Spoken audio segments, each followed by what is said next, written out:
Welcome to the Counselling Tutor Podcast, the must-listen-to podcast for students of counselling and psychotherapy. Here are your hosts, Rory Lees-Oakes and Ken Kelly.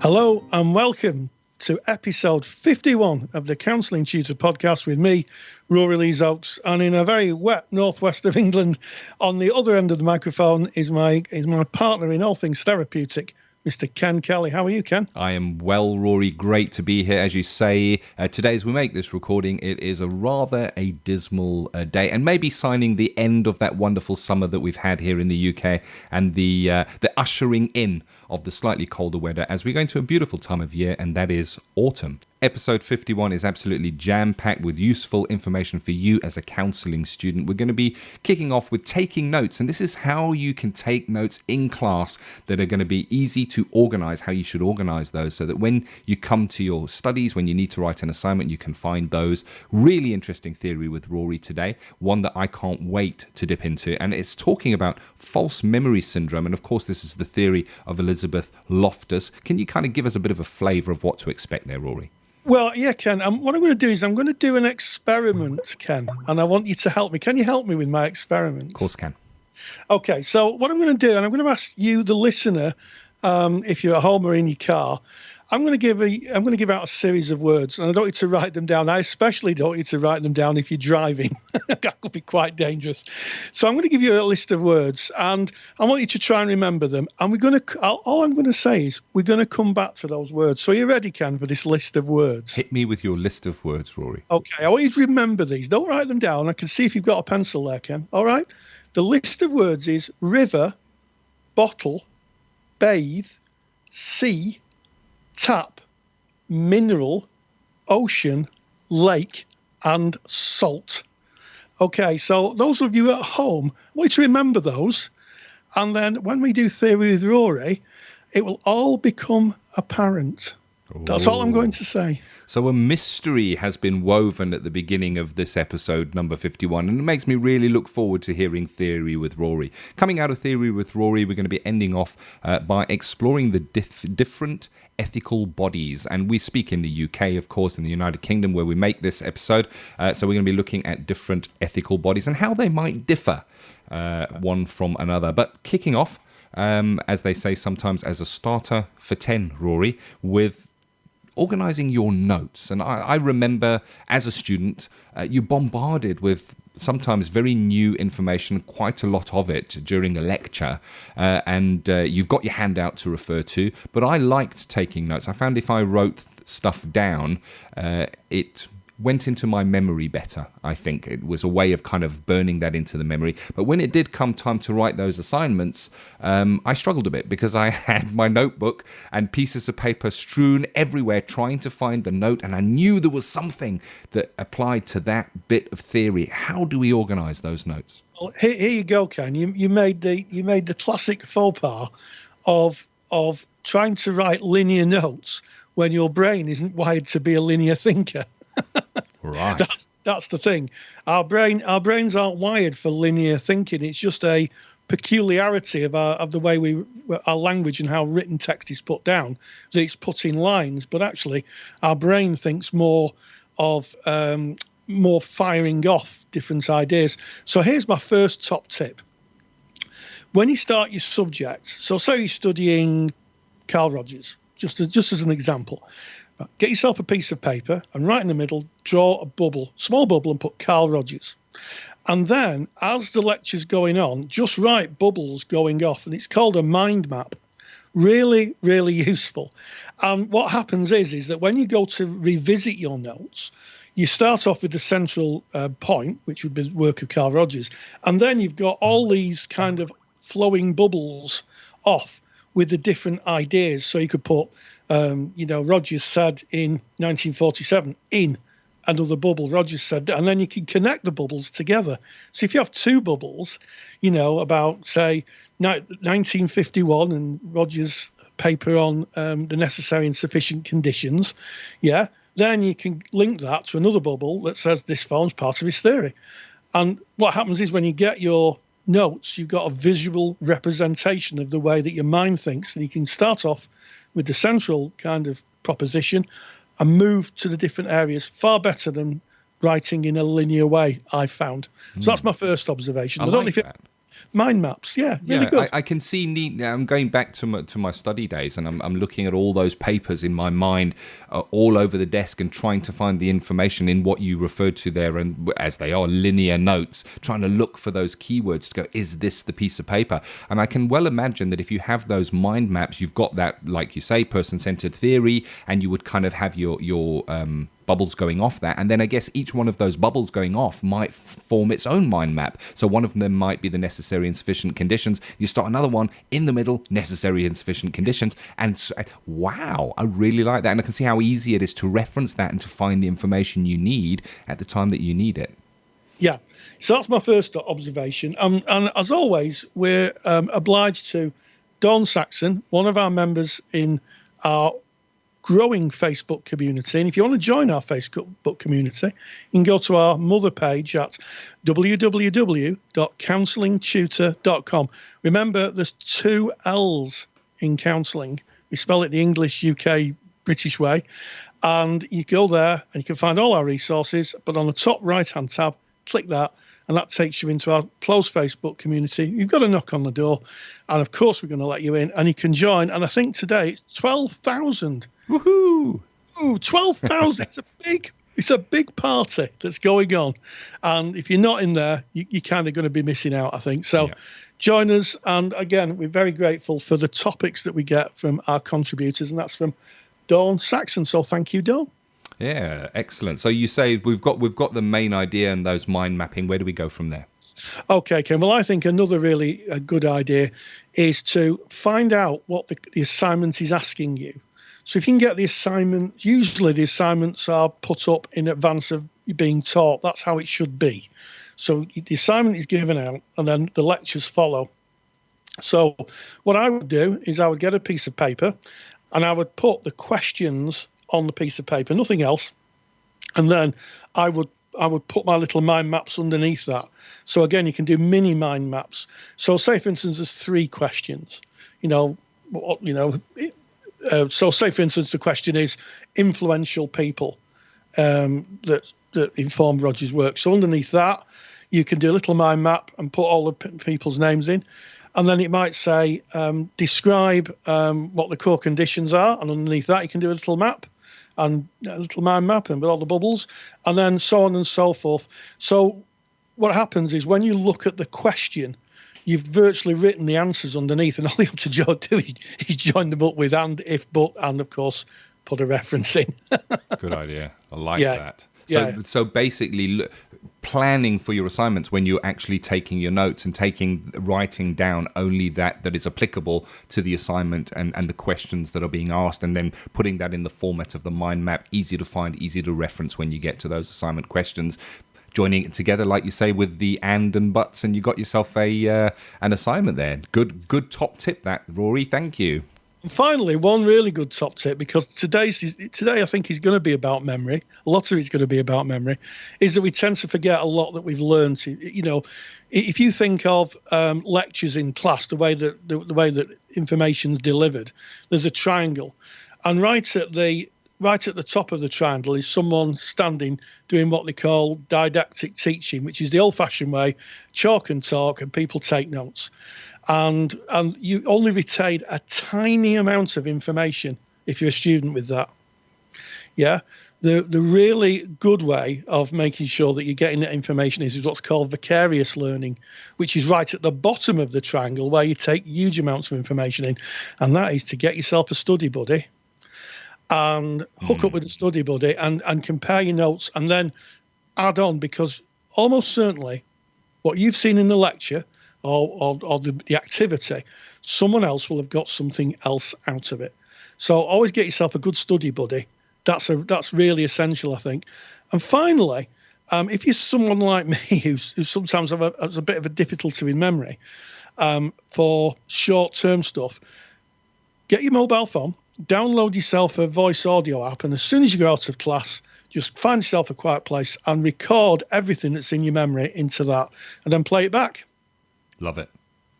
Absolutely love it. Some really top tips there. And I like what you're saying about Study Buddy, because when you're explaining a concept to somebody else, you're really reinforcing that learning in yourself. And I think that is the way that the information sticks the most if you're actually teaching. If you want to know something, teach it to somebody else, and boy, will you know that information. And, if you're looking for study buddies, then the Facebook group that Rory mentioned is absolutely perfect place. Just go onto Facebook and type in Counselling Tutor, and it's right there at the top. Come in and join it and look for a study buddy, somebody, because it doesn't have to be done in person. It can maybe be done online with the technologies that we have today. And of course, if you're a member of the Counselling Study Resource, within the new Counselling Study Resource that has recently been launched, we have our study forums, private study forums, where you can network with like-minded learners and talk about the theories that you were learning and kind of get those different perspectives, because you're 100% right, Rory. You can sit in the same class listening to the same lecture and get something different from it, because it's about frame of reference and how you see it, in the same way as we can look out of the same window at the same landscape, but we would see something different. And I guess that links into the theory of the fact that we see things differently. It's the what is it called, Rory? It's called phenomenology, Ken. Phenomenology. Phenomenology.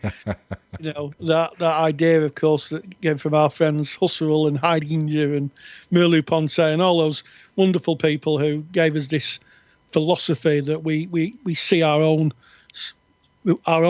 view of the world, our own frame of reference. Indeed. I love it. And I love how we've taken that, organising your notes, taking notes, being able to re-reference those notes and linked that into a sound theory. And that's what Rory does best. And I'm delighted to say we're now about to go into theory with Rory as soon as we've stopped in at our sponsors.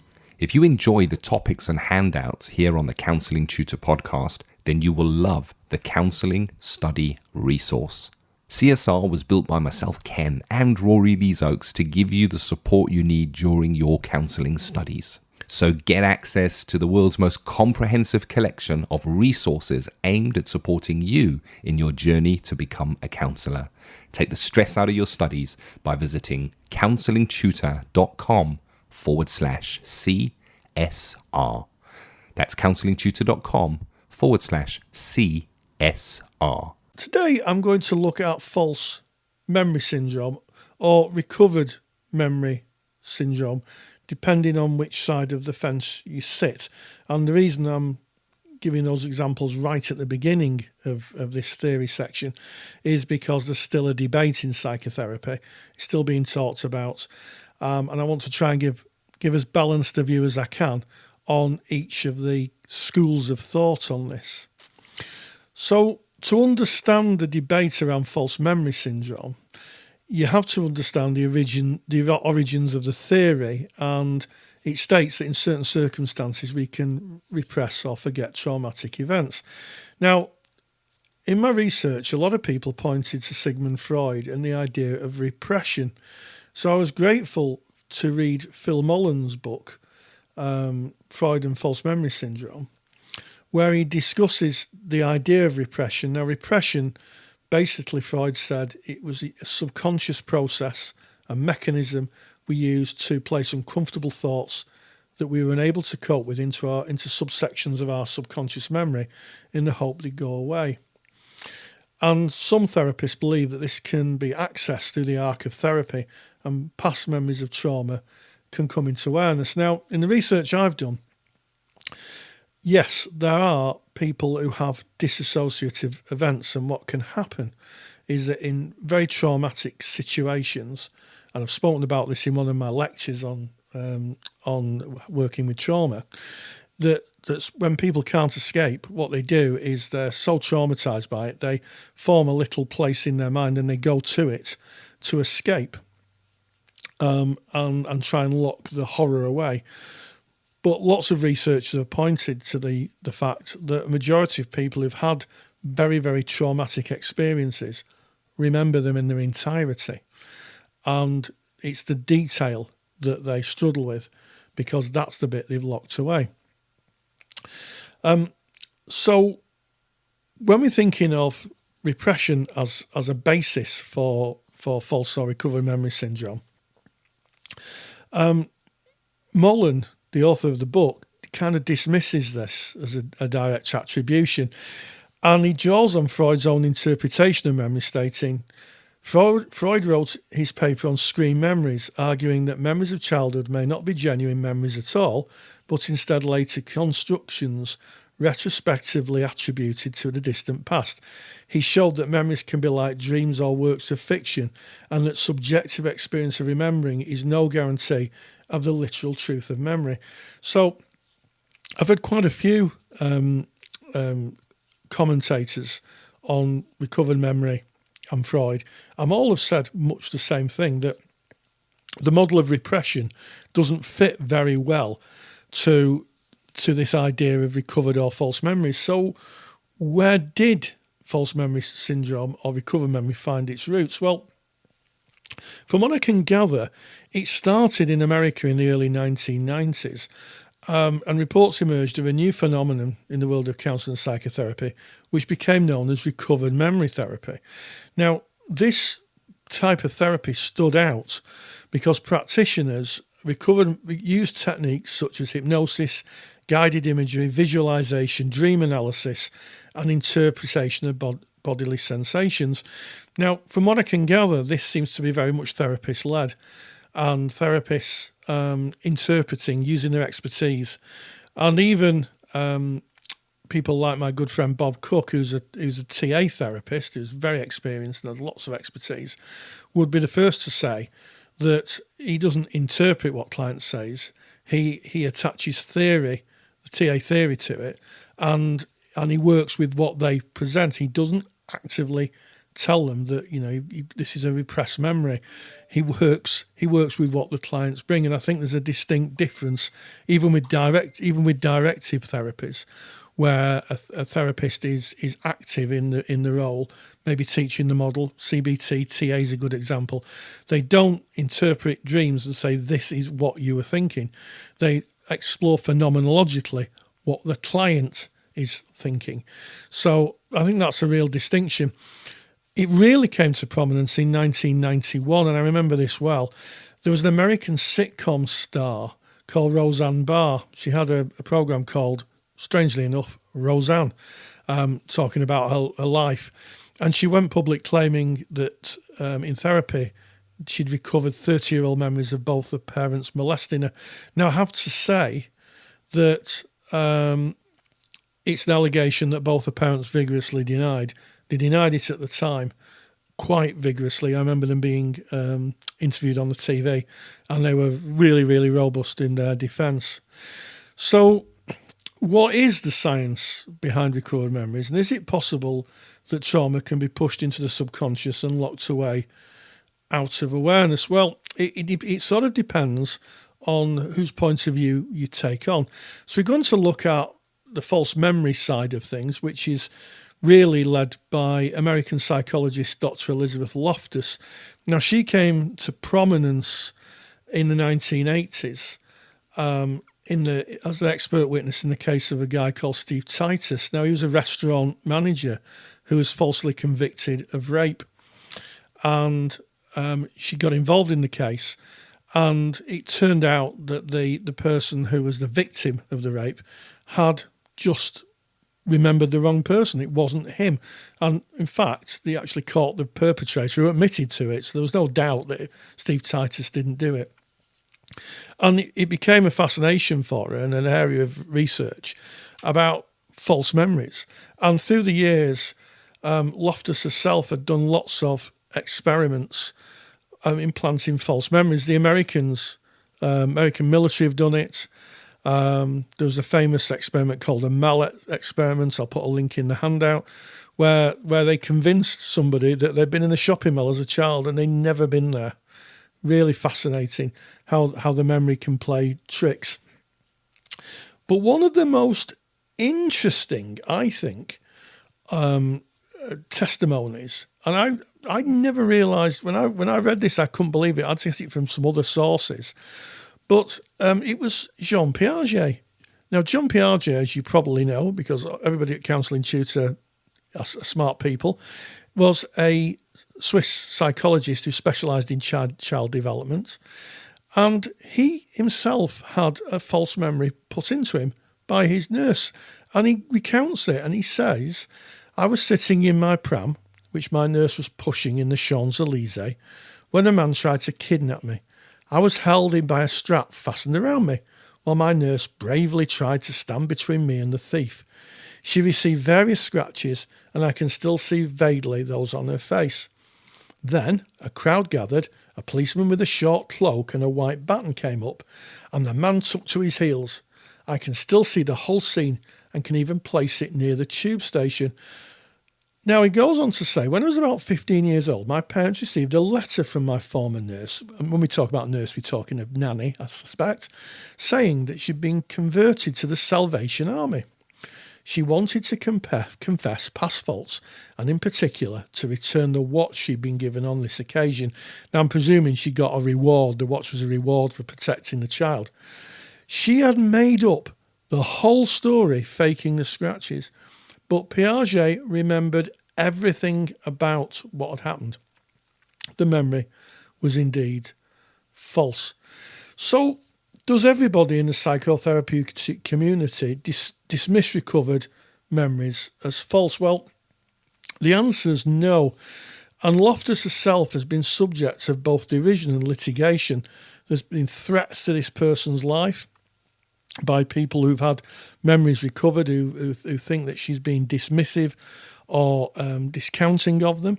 She's had a very famous court case where someone who had got back recovered memories believed that Loftus was using her as an example in a research paper, and she took her to court. That was quite long and protracted. And the debate goes on, and some psychotherapists and clients believe that they have recovered past memories of abuse and stand by the discoveries in the outcomes of therapy. So as a little experiment for yourselves, try to do the little bit of research I did just on the computer. If you type in false memory syndrome, you will find that a lot of the hits that come up are citing scientists. If you type in recovered memory syndrome, you'll find a lot of testimonies from clients.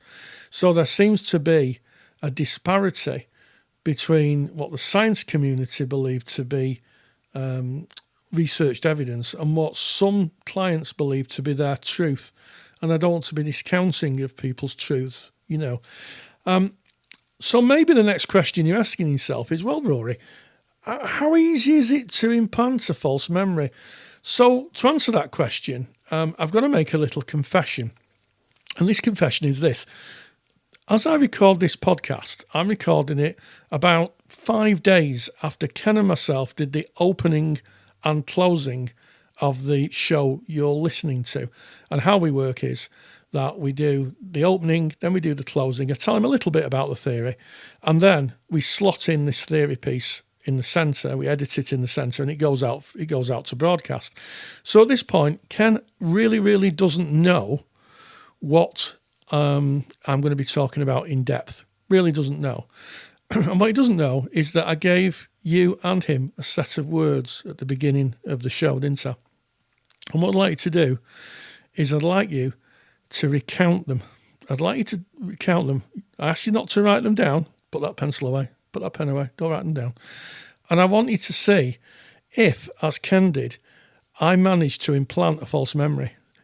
When you listen to Ken's summing up after this piece has ended, you listen and see if you came up with the same word that Ken thought I'd said, which I hadn't. So keep an ear out for that.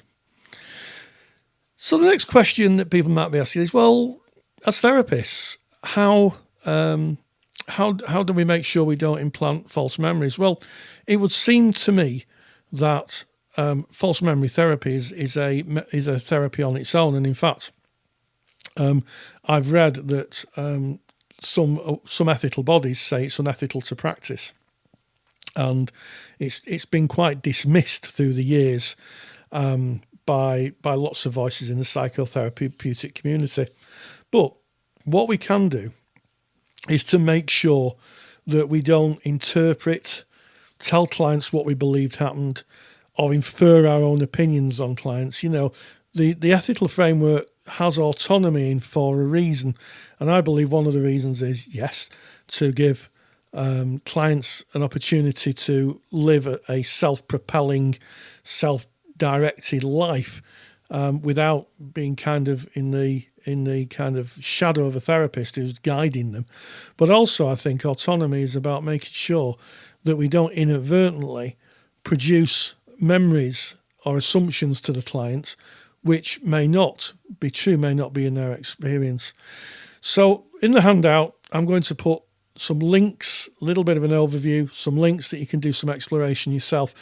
And let's go back to Ken and let's see, because only us, you out there and me, know that I've tried to kind of put a false memory into Ken. So let's go and see if my experiment that we did at the beginning actually works.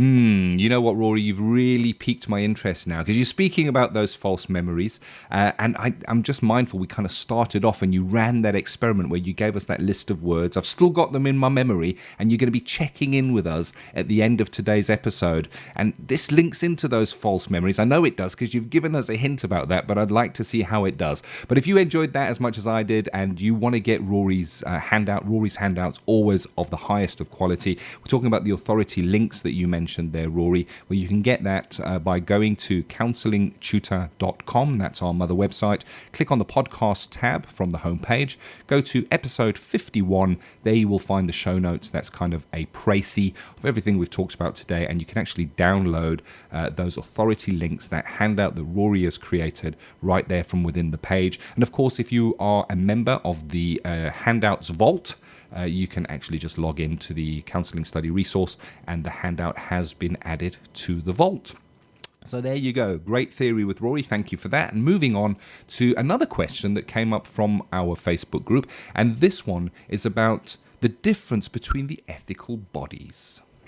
Yes, and I'm grateful to Emma Clare, who posted in the Facebook page, and she was asking for how to set up private practice as a student, and she got quite a few replies inquiring about, is this ethical and how does that work, and can students take money for private practice? And it generated quite a lot of heat, so I'm going to try and put some light into it today. And it's quite interesting because last week I was over at my good friend Bob Cook, Manchester Institute for Psychotherapy, and I was chatting exactly about this, talking with his learners who are still technically students but are going in to private practice. And this might sound a little bit alarming to some people, but the fact of the matter is that counselling is a very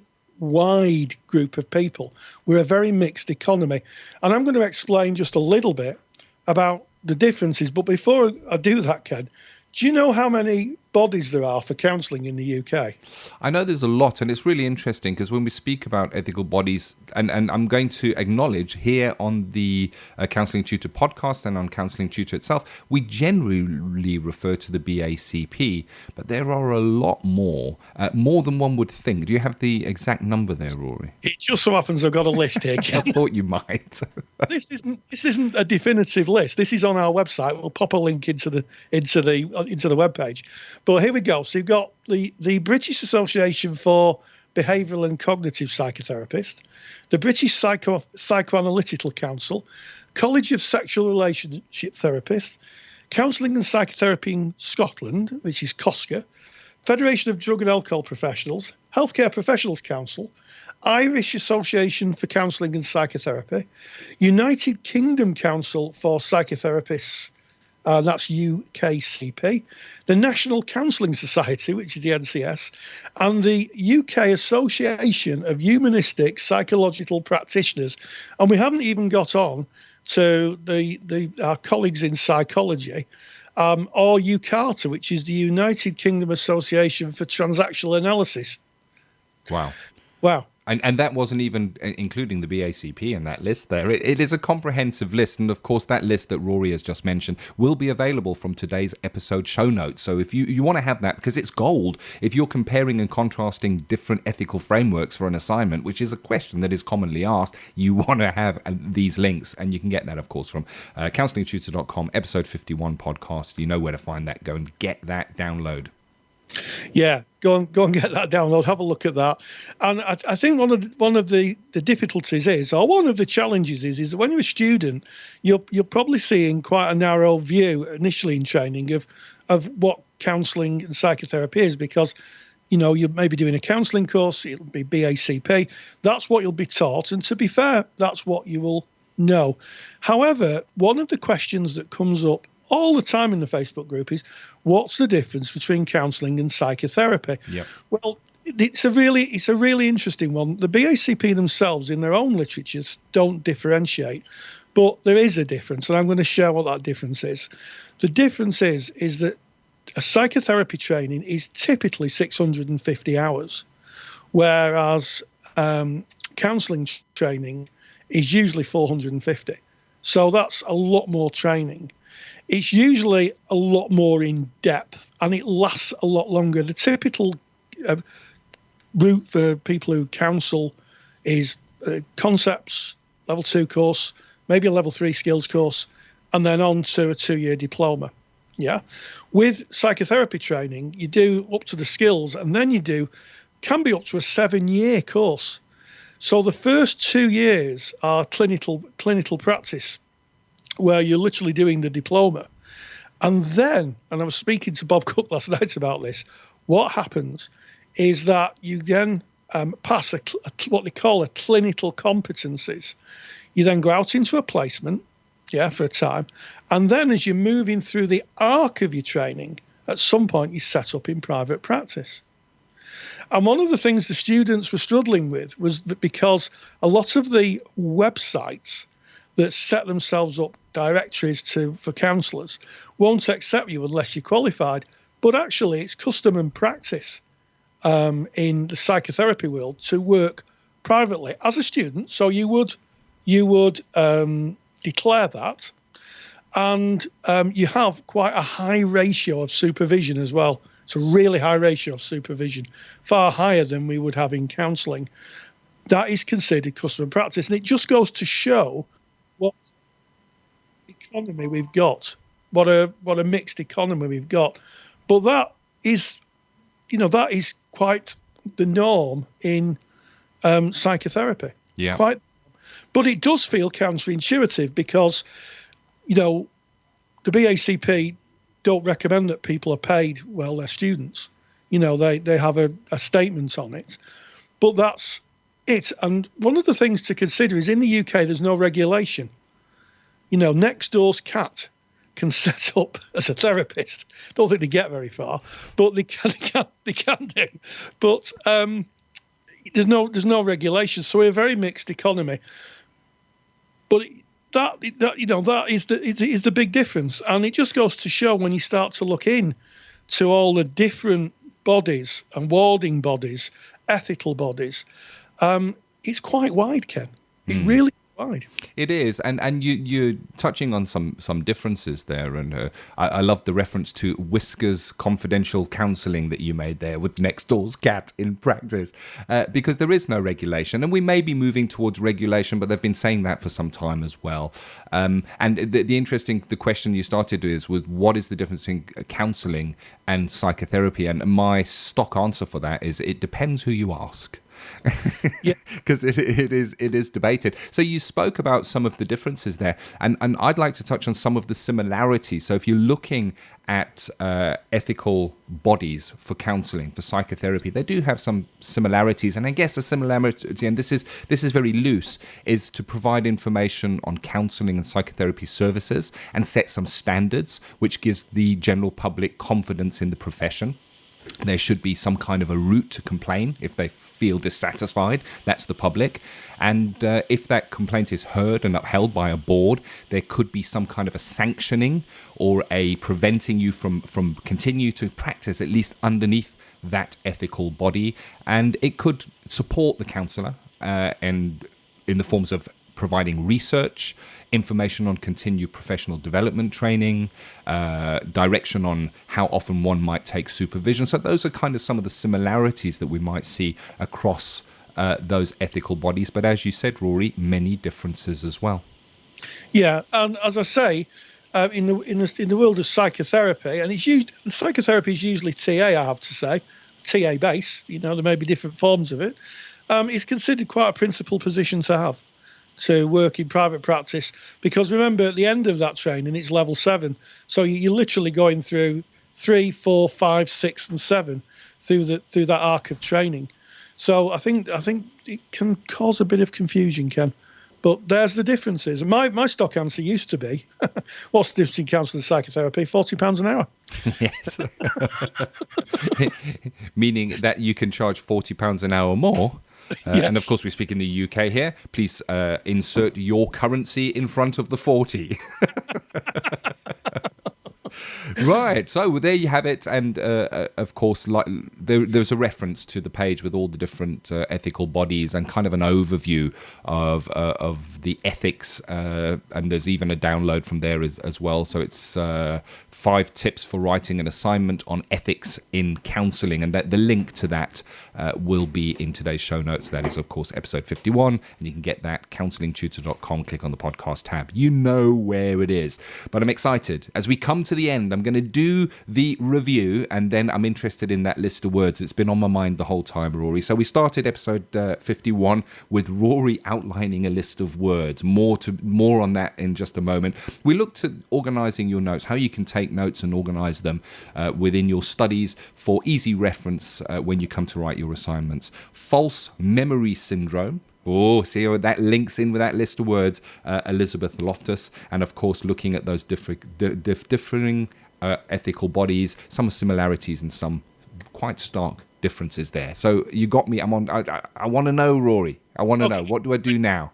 I gave you a list of words. You didn't write them down, and I can say this, and I can say we've not rehearsed this either. This is just me off the doing it virtually live. Yes. So, Ken, I'll start you off. I started off with river, so tell me about the rest of the words. You then went into bottle. I probably won't remember all of them. There was a tap. There was salt, and I recognised that because it was quite different from the rest of them. I think there was a lake, water. I think the sea was in there. And I'm struggling to remember any more, because I couldn't write them down. I wanted to make a mind map, you see, and write in the centre, write river, and put them all around it. So did that help? It did help, Ken.